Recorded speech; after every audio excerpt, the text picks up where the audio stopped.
Welcome to this edition of Insider Secrets, the weekly podcast that turns real estate investing goals into reality. Each show, we interview guests who are seasoned real estate professionals, actively closing and managing real estate deals. Mike is the founder of My Core Intentions and would like to help you make your real estate investing dreams a reality. Mike coaches you to buy investment real estate, creating short-term cash flow and long-term wealth. Your host and real estate coach, Mike Morawski, has more than 30 years of real estate investing and property management experience. Here's your host, Mike. Hey, what's up, everybody? Good morning. I hope that you are having a great morning so far.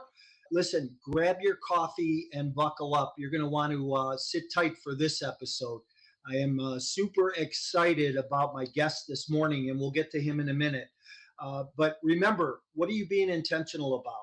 Are you setting your intentions? Here we are halfway through the year, through the second quarter of 2023. And where are you at in your goals and your intentions? We probably set goals at the beginning of the year.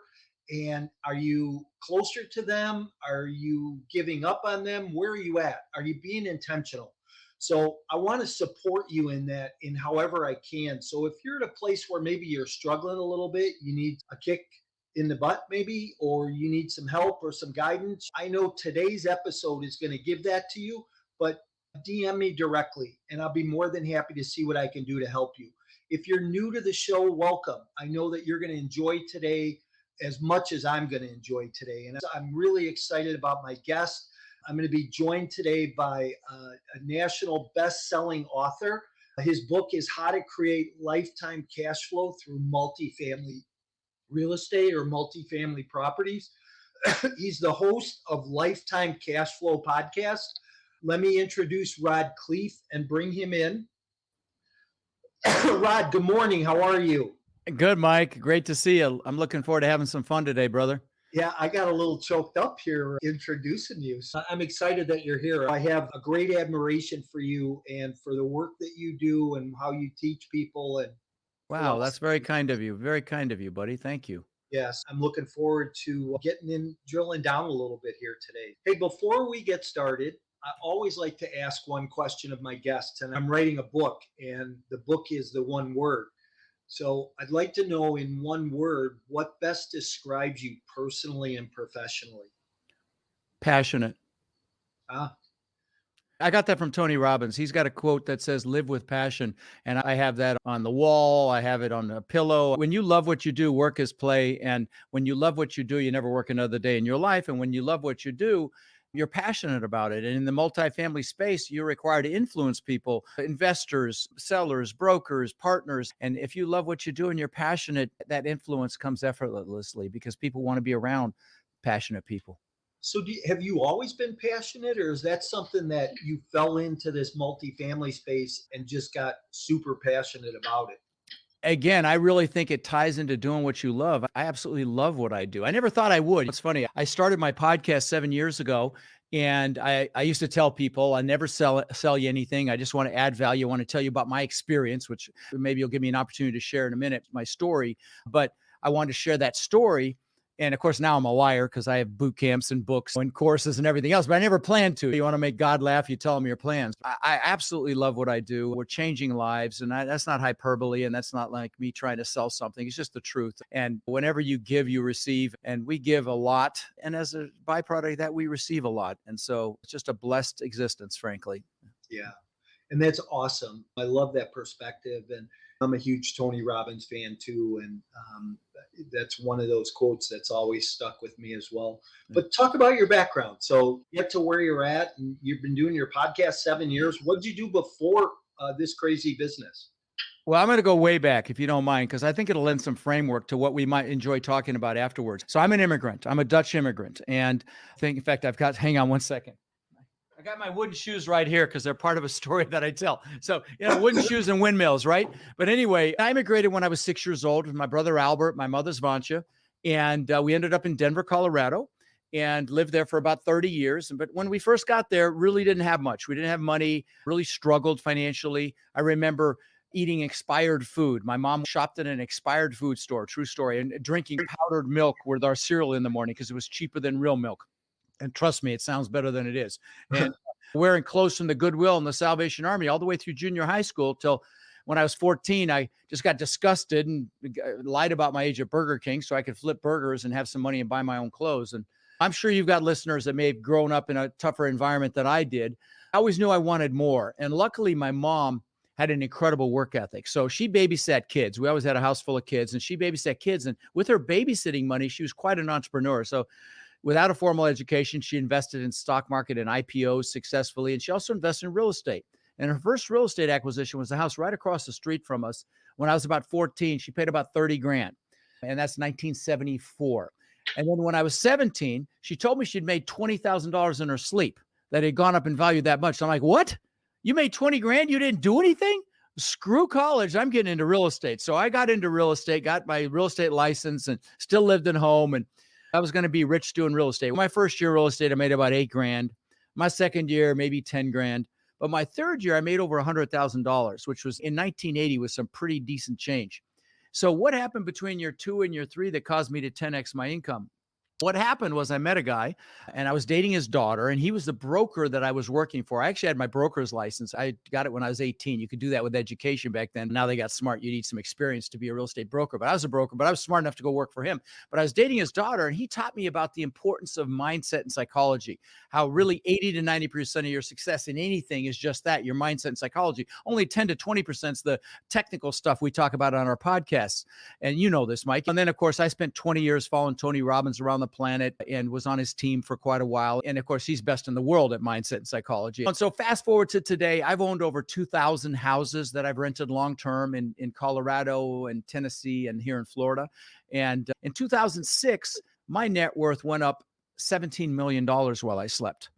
And you might say, wow. And I said, wow. And I got a head so big, I could barely fit it through a door. I thought I was a freaking real estate god. And when that happens, God of the universe will give you a nice little smack. Well, that was 2008 and 9. I lost everything in 2000. I lost $50 million conservatively in 2008 and 9. And so what I'm known for talking about on my podcast and at my boot camps and so on is really the mindset it took to have 50 million to lose in the first place. But then probably more importantly, the mindset it took to recover from that to the success that I'm blessed to have today. And I think, Mike, with the economic headwinds that we're facing right now, I think mindset and psychology is more important than ever because it's going to be so easy to get sucked into fear. Don't get me started on the crap they have on the news. It's like you don't even know what to believe anymore. Forget the political component, but there's just what people need to remember is that the news organizations are not public service organizations. They are for-profit organizations, and they don't make money unless they scare the heck out of you. And so what I would tell you is that if you're watching this or listening to Mike and I, and you're a leader, you wouldn't be here if you weren't a leader. And I'm going to tell you, the world needs leaders now more than ever. And as a leader, you've got to pay very close attention to what you're focused on. You've got to minimize as much of that crap on the news as you can and stand guard at the door to your mind, okay? Just really protect your mood and your attitude and your focus right now and bring in the good stuff. Anyway, but happy to drill down on some of the strategies I used, if you like, to recover or really to have that much money to begin in the first place. So just a couple comments on, let me unpack a couple things. First of all, Rod, honestly, I don't think I've watched the news in 5 years. Wow. I can't buy into that. And I think that this goes back to the mindset thing. Before the show, you and I were talking about raising capital. And it's a little bit tougher today than it has been in the past. But if your mind isn't right, you're going to quit. And the thing that you and I do is we encourage people not to quit, to keep going. And so how do you do that with the people that are in your community? And sure. How do you keep them in the game? Got it. Easy answer. If you come to one of my boot camps, and I'm going to give your peeps an opportunity to come for a song and a dance. I've got a 3-day boot camp coming up in Orlando in September. But the first thing we do is goal setting. And on steroids, I call it goal setting on steroids, because how do you get anything if you don't know what it is? Okay, you've got to figure out what it is that you want and why you want it. And you've got to create what Napoleon Hill in his book, Think and Grow Rich, calls a burning desire. You've really got to want it. Why? Because that's how you push through fear. That's how you push through limiting beliefs. That's how you get uncomfortable. We all know the comfort zone's a nice warm place. We all know nothing freaking grows there. And so let me talk about limiting beliefs for a second. When I immigrated, and this is why I had my wooden shoes here. When I immigrated, I got thrown into school.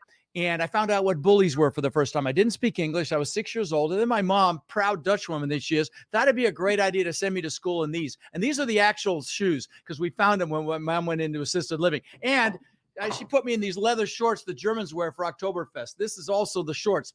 And so I got my butt kicked again. And then there were bullies that lived at the end of our street, and she'd chase them off with a fly swatter. So the next day I got my butt kicked. And I came up with this belief system that I wasn't good enough. I used to ask myself, how can I show them I'm good enough? Which of course presupposed I wasn't. And a lot of people have these limiting belief systems. So let me talk about that for 1 second. The belief systems like, I'm not good enough. I'm not smart enough. I'm not strong enough. I don't have enough time. I don't have enough money, whatever. There's a reason the acronym for belief systems is BS. Because 99.9% of them are BS. But we had something happen in our childhood, either consciously or even unconsciously, that we believe is factual and it's not. And so if you're listening and you've got one of these belief systems that's holding you back, all I'd ask you to do is pull it out into the daylight consciously when it pops up and look at it with your adult rational mind and recognize that it's BS and it will diminish. I used to be afraid to raise my hand in class because I'd be afraid of getting called on and getting embarrassed. And now I speak in front of thousands of people a year in flip-flops. I've become more and more free from the opinion of others. And it's because I consciously looked at that and realized that I don't have to prove anything. Just do the best I can. And that's it. And so again, but the goal setting is the answer. That starts with that. That is the first step. And being very clear on what you want. People spend more time planning a birthday party than they do designing their lives. Yeah. Doing your goals is designing your life. And by the way, I do a goal setting workshop every year on New Year's Day. It's going across the bottom of the screen here. It says rodslinks.com. That's my link tree. And at the bottom is my goal setting workshop I did the first of this year. There's also a guide you can download. I'm not going to try to sell you anything if you go there. And here's the thing.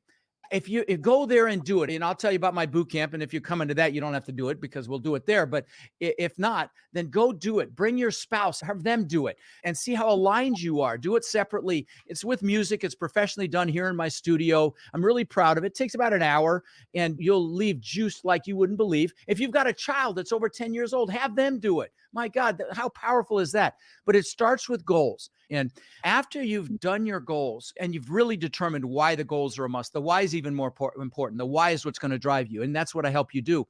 After that, you've got to make a decision. And sometimes it's the biggest decision of your life. And maybe you're sitting on the sidelines knowing you need to do something with your life. You deserve more. And I'm going to tell you, there is incredible opportunity coming. I think that you know what's going to hit the fan here, and I think everything's going on sale. And so I would tell you, pick a vehicle, decide how you're going to capitalize on what's coming. Maybe it's buying businesses, maybe it's buying some sort of real estate. If it's multifamily, I'm going to tell you, get your butt to my boot camp, but learn it as quickly as you can, because I really believe incredible opportunities coming, but you got to get up to speed quickly and make a decision. That's that first step. And I don't mean dip your toe in the water, and I don't mean 1 foot in, 1 foot out. I mean when you decide it is done. And a great example, in fact, the Latin root for the word decision means to cut off. And so a great analogy for that would be if you're going to attack the island in battle, you're burning your ships because you're taking their ships home. Then you know it's done, right? That's a decision. Yeah. And then after that, you got to take that first step. So let me ask you this. We can get education, we can work on mindset, but what do you feel? And I want you to address the newer multifamily person, the newer multifamily investor coming in the business. What do you think are the 3 key fundamentals that new person coming in the business today needs to get their arms around in order to be successful? Okay, I just gave you 2 of them. Get clear on what you want and why you want it. Make a decision so you actually go do something. And the third one is take that first step. I'm going to tell you, because so many people will, and a lot of people in our business are very analytical, and you know who you are if you're listening or watching, and you have to check off every single box before you make a move. And I will tell you, you are some of the most successful people we have in this business and the hardest to get to actually go do it. Okay. And so if that's you, just let me say this to you. Recognize that you can drive all the way across the United States at night with your headlights only seeing 50 feet in front of you, and you know you'll make it. You may have some obstacles, but you know other people have done it before you. You can't see the whole road, but you know you'll make it. It's the same thing with doing this multifamily business, or any business for that matter. Dr. Martin Luther King said, you take that first step in faith, the next step will be revealed. Lao Tzu said the journey of 1,000 miles begins with a single step, but you got to take it. And you don't have to see the whole road, know everything, know everybody to do it. My most successful students by far, and I have a coaching program they call my Warriors, and something I'm super proud of. I've only been teaching 5 years. My students now own, we believe, around 170,000 units. And we're doing a count right now. We're over 160, and I'm fairly certain we're going to be over 170. So I'm really proud of that. And I believe that's because I spend time pushing them to actually take action with what they learn. If you come to my boot camp, I'll spend time on mindset. And that's why they're successful, because they actually do it. It's so easy to get caught up in the technical side of things and not actually take action.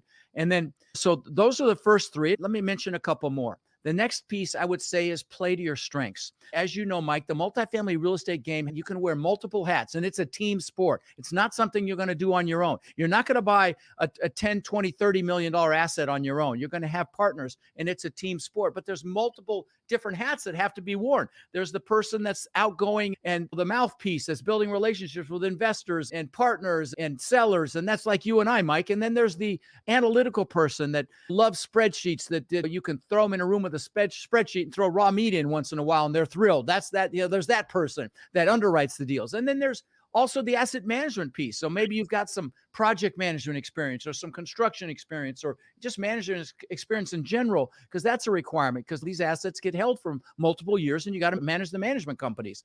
And so a lot of hats you can wear, but you got to play to your strengths, because if you're playing to your strengths, it's what I said earlier. You're going to love what you do, like I do. You never work another day in your life, because work is play. If you hit an obstacle, it's easy to get past it because you're loving what you're doing. And most importantly, you're passionate about it. And if you're passionate about it, you'll be able to influence people. And so that next piece would be play to your strengths. And I could keep going, but if you want to throw in a question. Give me something technical. Is it underwriting? Is it raising capital? It's figuring out your strength and focusing on that.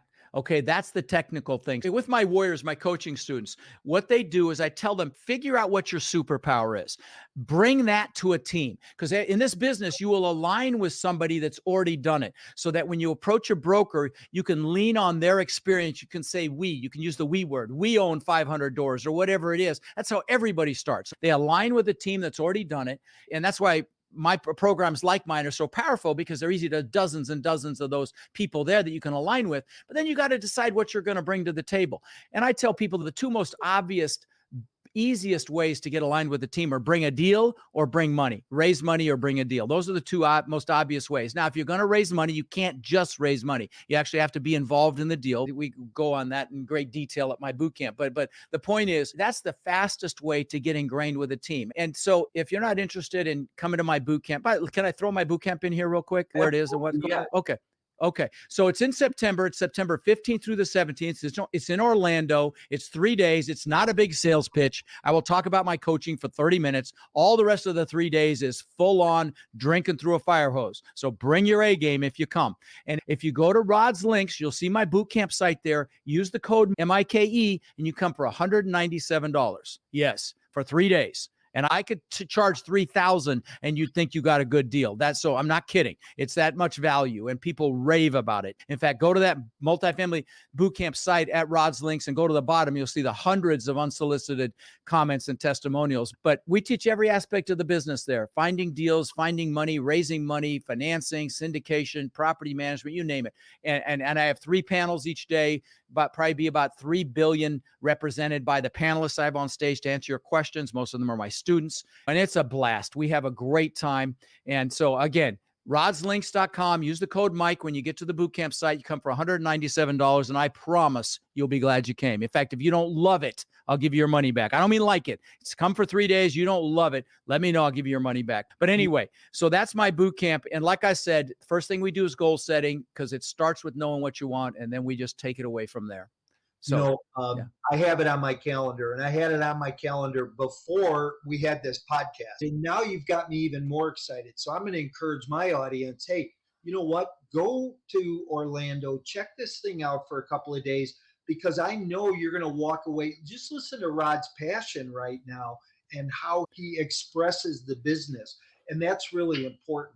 You'll be juiced. You will be so juiced. You'll be coming out of your skin. I'm just telling you. And you'll have the framework. You'll have everything you need to go take action, period. You will. I promise you. In fact, I've got the manual behind me here. It'll take me time to find it. But it's about that thick. It's about 2 inches thick. Again, it's drinking through a fire hose. Bring your A game. I'll bring mine. But it's a blast, and you'll meet probably upwards of 1,000 people, like-minded people that aren't afraid. Let's talk about that for a second. Another really important piece is your peer group, especially in what's coming. And if you're around people that out of their fear or their limiting beliefs, their fear of failure, their fear of rejection, their fear of being humiliated if you succeed, they may hold you back out of your fears. And so I'm going to tell you, your peer group is critical. And so many people default to a peer group of that they went to school with or that they work with, not thinking about where they want to take their lives. And so if you come to this group, this is a peer group that wants success. They want you to be successful. And that's what you need to find. If you don't come to my thing, then find a group like that where you live,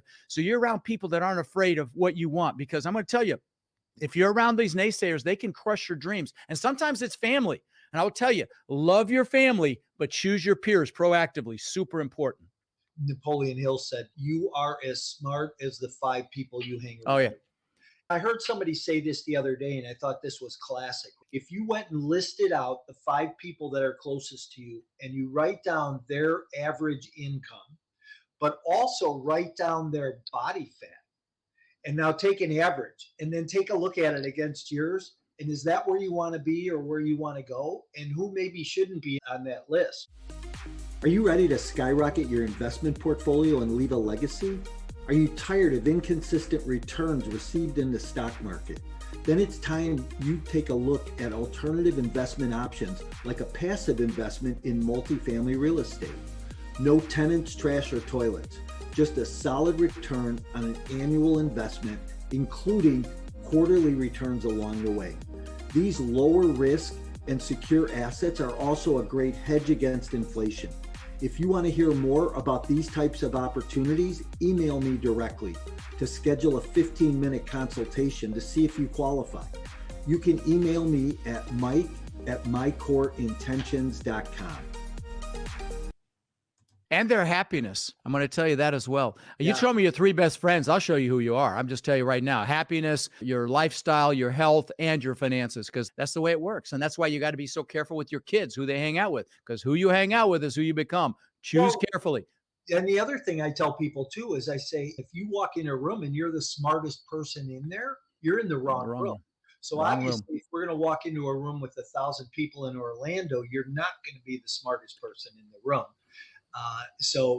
Even I'm going to go because I want to learn. And I've been doing this business 30 years. I started out as a residential sales agent, and it's amazing to me how much you continue to learn while you're in the business. Just some things from you today. I learn on stage. I will tell you, I learn when I'm on stage. And I host a mastermind. It's the largest in the world, I believe, for multifamily operators. There's probably somewhere between 35 and 45 billion in assets in there. And I set it up because I want to be around people that think what I think is hard is easy. So I had 16 people come to my house here. I 1 or 2 billion in assets at that time, and now it's grown into this big thing. I'm not sure how much further I'm going to take it, but it's been a lot of fun. We meet 3 times a year, and these are high-level people, 5, 10, 20,000 doors a piece.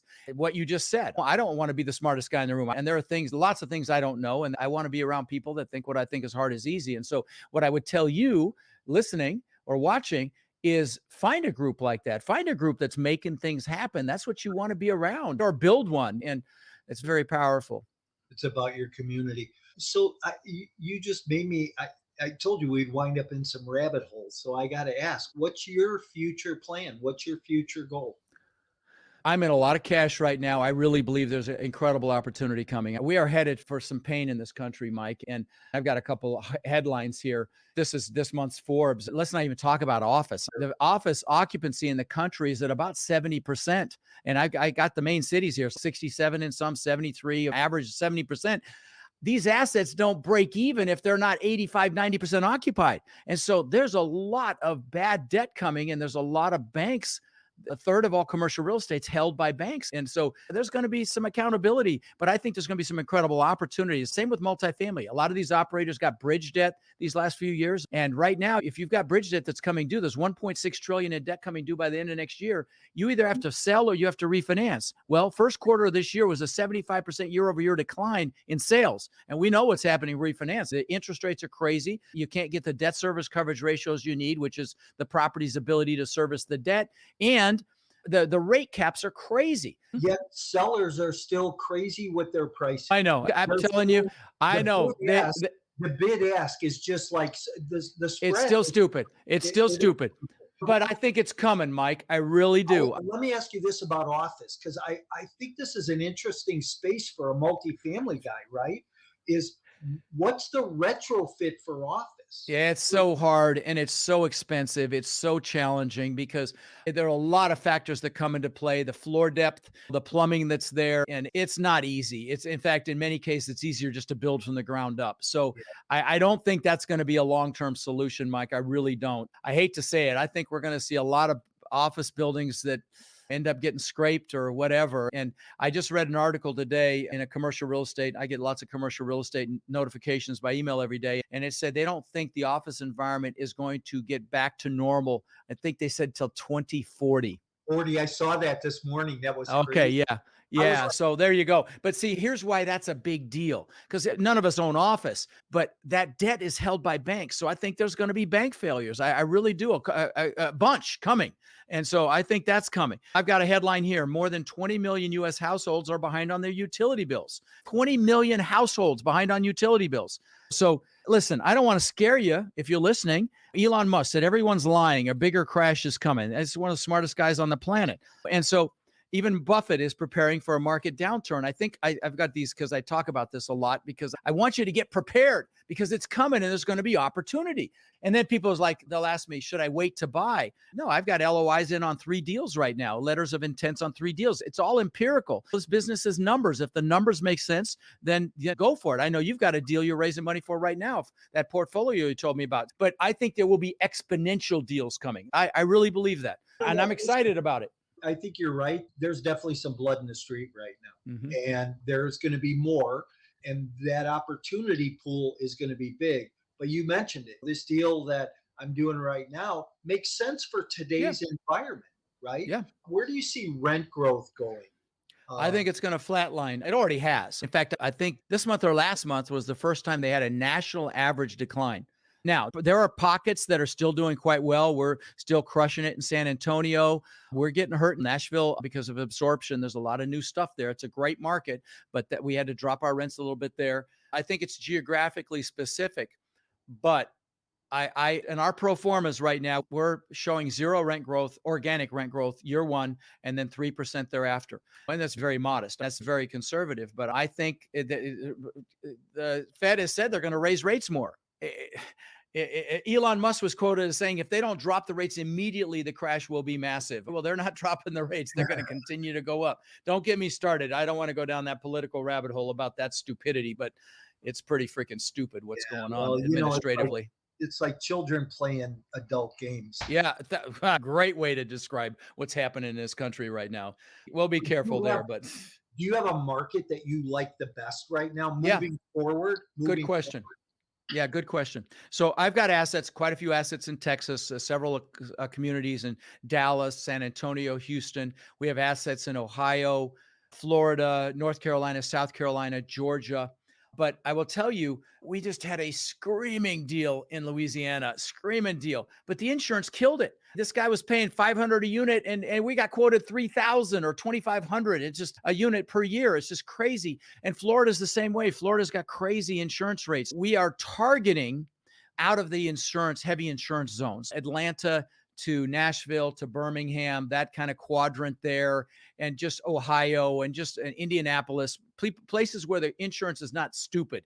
Now, that said, if you can find a deal in a Florida or even Texas, we're getting killed in Texas too. If you can find a deal there that pencils at today's stupid insurance rates, they will settle down and they will get back to normal, or maybe not quite where they were before, but they will settle down. Listen, I have a deal in Florida. I underwrote it at 850 a unit. The owner was paying two something. I underwrote it at 850 when we 1250. bumped to 1550. Yep. There you go. Like, there you go. How do you do that? The problem is penciling that deal out. And that really kills your NOI, kills your net operating income. And that's another reason that a lot of operators are struggling right now. Not just the ones that have bridge debt. There's 1.6 trillion, like I said, of debt coming due by the end of next year. But the bridge debt ones are getting killed because their rates went up. But the insurance is killing them too. I just got an email today from somebody I know that said it's a warrior, one of my students that invested passively in somebody's deal that's in big trouble. And so I've found some rescue capital and some resources for them. And we're doing coaching calls about how to do a, capital call with your investors. And luckily I don't have any of my warriors in trouble personally on their own GP deals that I know of yet, but I'm making all sorts of moves to protect, because if they got bridge debt, they're probably struggling. And then if insurance on top of that, good God, it's a double-edged sword. What do you think the best debt out there to find today is? I like Freddie 10-year fixed, 5 years IO, 5 years fixed. That's what we did on our last two deals. Of course, the one we did a year ago was 3.2%, and now we're at 5.4, but who cares? The numbers still are fantastic. Those deals were so great. They were both 50-50 on the back end because the numbers were so fantastic. I find it interesting that these guys 18 months ago that were touting, hey, do floating rate debt and buy a cap. And those caps that were 30,000 are now 3 million to buy that cap. And so they forego the cap. And now those are the ones that are in trouble. Not just them.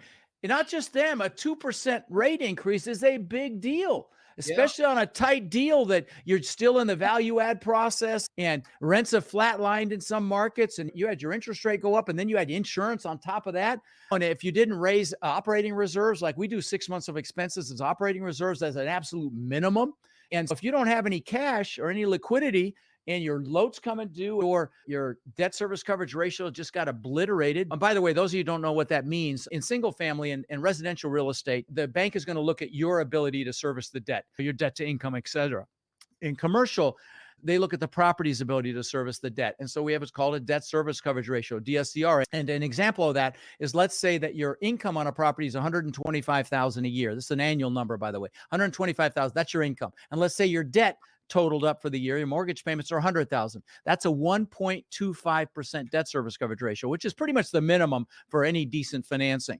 And so again, when that rate goes up and your cost of debt goes up, and then there's the other thing is the water's going out right now, and we're going to see who's naked when it goes out, because there are a lot of operators that got into the business that were brand new. They're wet behind the ears. I don't know if you read the Wall Street Journal about that 3,400 units in Houston that went into foreclosure. Yeah. One of my competitors' students, and just a horrible situation, tens of millions of dollars of investor money lost. There's other mechanics behind that went on. He was a nefarious character. I heard he took money and ran to India is what I heard. Last thing I heard. There were some other fundamentals that were way out of line on that. So, yeah.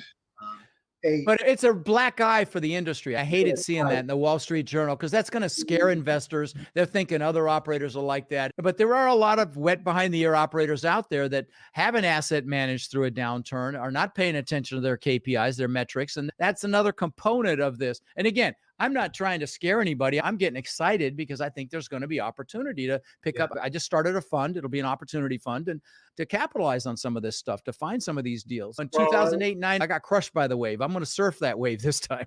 You're 50 million. I doubled that. Really? You lost 100 million? I did. I had 100 Holy cow. You're the first one I've ever met that lost more than me, Mike. This is a historic moment for me. Yeah. Wow. I feel better about myself now. Thank you. I thought you knew that, because I thought you heard. I did not know that. No. Yeah. Wow, buddy. We'll have to circle up and talk about that.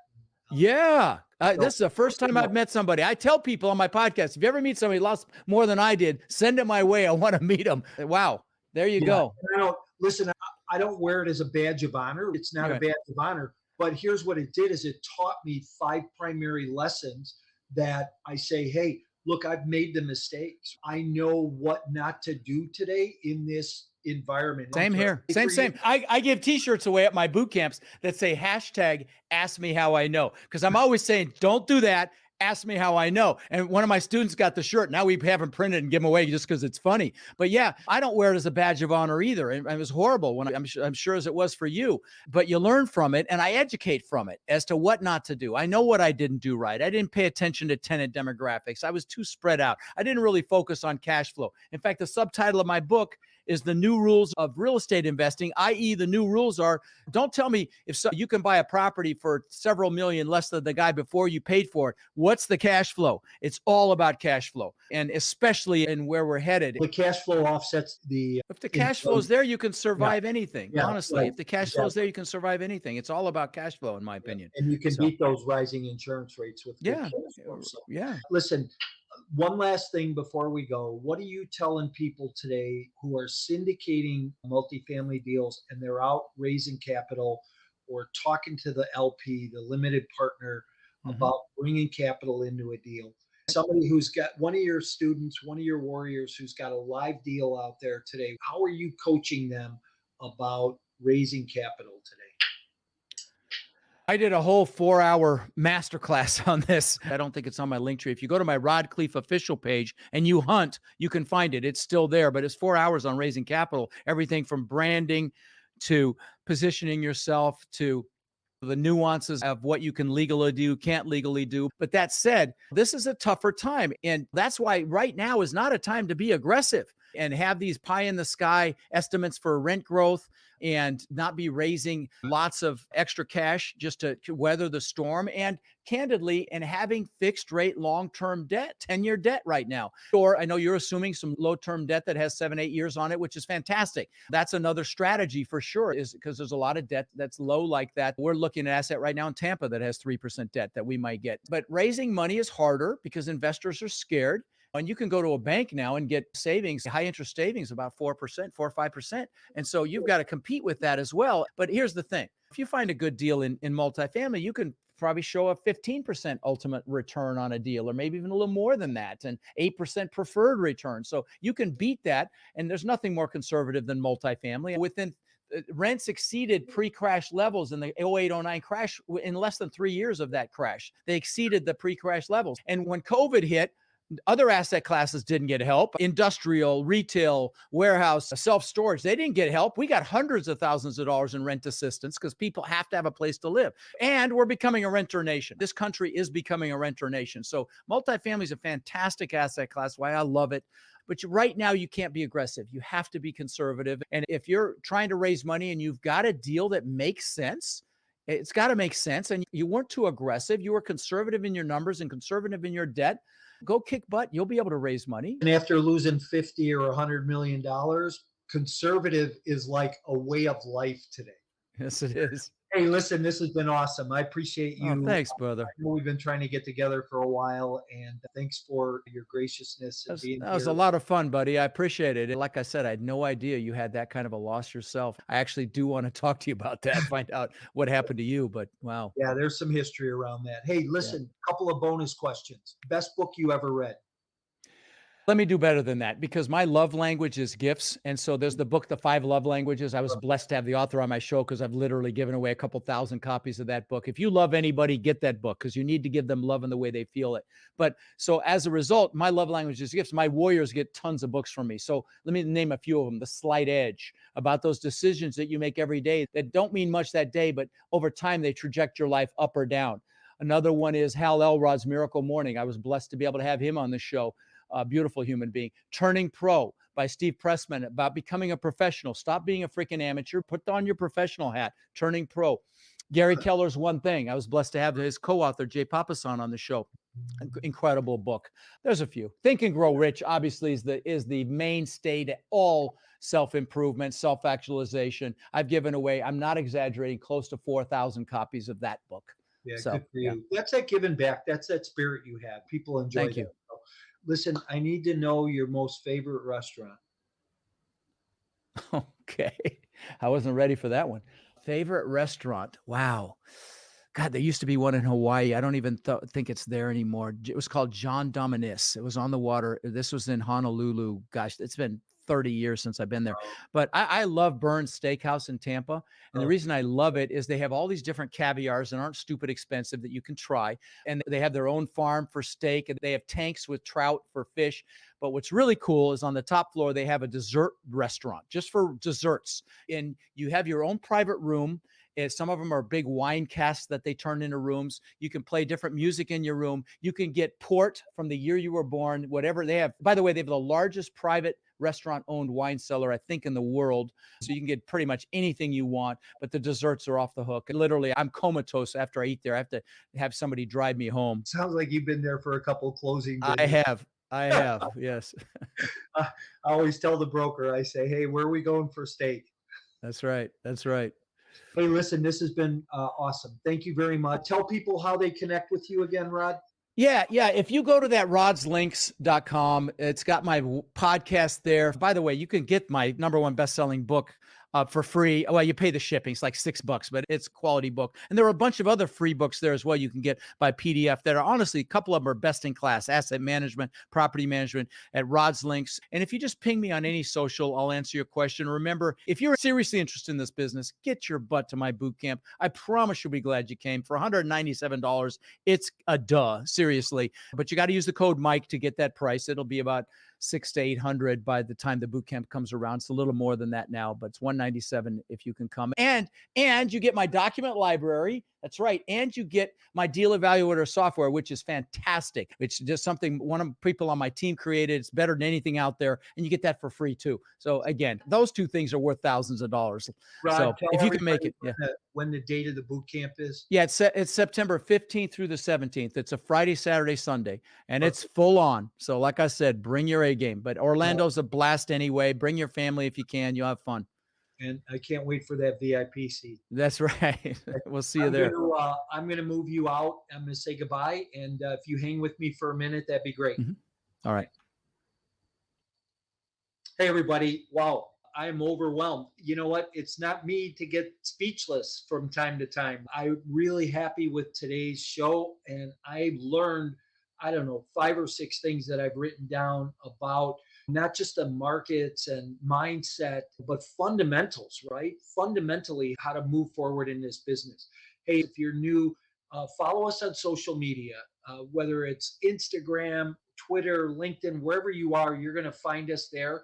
Always bringing out new content, great guests like Rod to bring more information to you to help you stay encouraged, to learn more and grow your multifamily business. If I can do anything for anybody, please reach out. Just send me an email. If you want a copy of Rod's book, he told you how to go get that. Get to his boot camp. Use that coupon code Mike. And I look forward to talking to you soon. And everybody have a great week. Thank you, Mike, and thank you for joining us for another great episode of Insider Secrets. As always, Insider Secrets is brought to you by My Core Intentions. Wherever you hang out on social media, you will find Mike and My Core Intentions. Please like and follow us to get the most up-to-date real estate investing trends. Visit mycoreintentions.com, where you can get expert coaching on all things real estate investing and property management. If you're looking to become an expert, Mike's coaching will help you scale your real estate investment business. We're looking forward to having you back again next week for more Insider Secrets.